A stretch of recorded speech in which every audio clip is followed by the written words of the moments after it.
Hello అందరికీ onion pakodi క్రిస్పీగా గట్టిగా మంచిగా స్వీట్ షాప్ లాగా రావాలంటే ఈ ప్రాసెస్లో చేస్తే ఖచ్చితంగా వస్తుంది.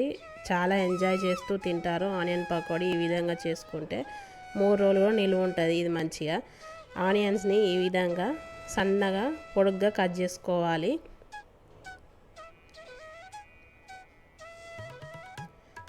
ఇలా కట్ చేసుకొని ఆనియన్స్ ఈ విధంగా విడదీసుకోవాలి. కొంచెం తర్వాత తగినంత ఉప్పు వేసుకోవాలి.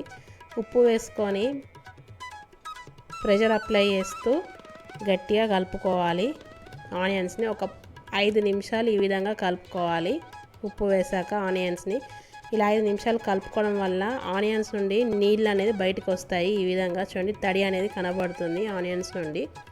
ఈ విధంగా తడి వచ్చేంత వరకు ప్రెషర్ అప్లై చేస్తూ కలుపుకోవాలి. తర్వాత కొంచెం పచ్చిమిర్చి వేసుకోవాలి. ఒక 2-3 పచ్చిమిర్చి వేసుకున్నాను నేను, సన్నంగా కట్ చేసుకొని. తర్వాత తగినంత కారం వేసుకోవాలి. తర్వాత వాము కొద్దిగా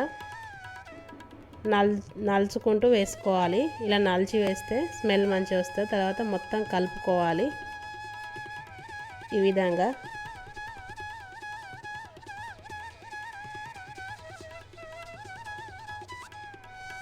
కలుపుకున్నాక వేయించిన ధనియాల పొడి వేసుకోవాలి. వేసుకొని కలుపుకోవాలి. ఆనియన్స్ని కలుపుకునేటప్పుడు ఖచ్చితంగా నీళ్ళు అనేది బయటికి రావాలి ఆనియన్స్ నుండి. అలా అయితేనే పకోడీ చాలా బాగుంటుంది. తర్వాత కొద్దిగా పసుపు వేసుకోవాలి. వేసుకొని కలుపుకోవాలి. తర్వాత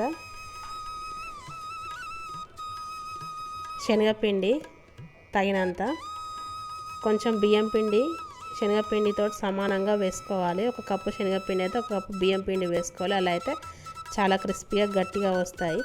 నేను ఆనియన్ తడితోటే పిండి తడుపుకుంటున్నాను. నేను వాటర్ ఏం యాడ్ చేయట్లేదు ఇక్కడ.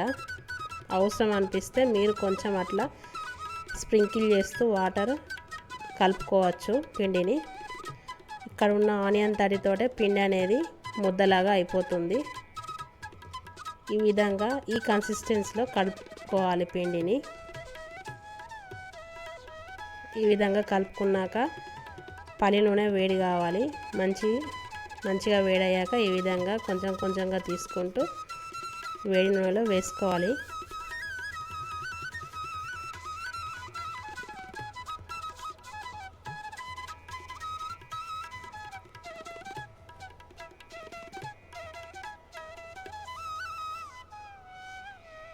ఈ నురగ తగ్గిపోయేంత వరకు జల్లిగంట అనేది పెట్టద్దు. ఇందులో కొంచెం నురగ తగ్గాక ఇలా తిప్పుతూ కాల్చుకోవాలి ఆనియన్ పకోడీని.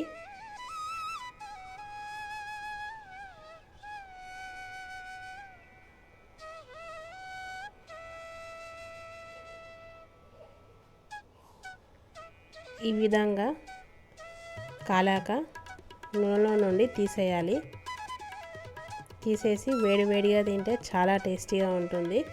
అచ్చం స్వీట్ షాప్లో చేసినట్టే ఉంటుంది ఆనియన్ పకోడీ. ఈ విధంగా చేస్తే గట్టిగా క్రిస్పీగా వస్తుంది. మంచిగా ఇంట్లోనే హెల్తీగా తయారు చేసుకొని తినండి.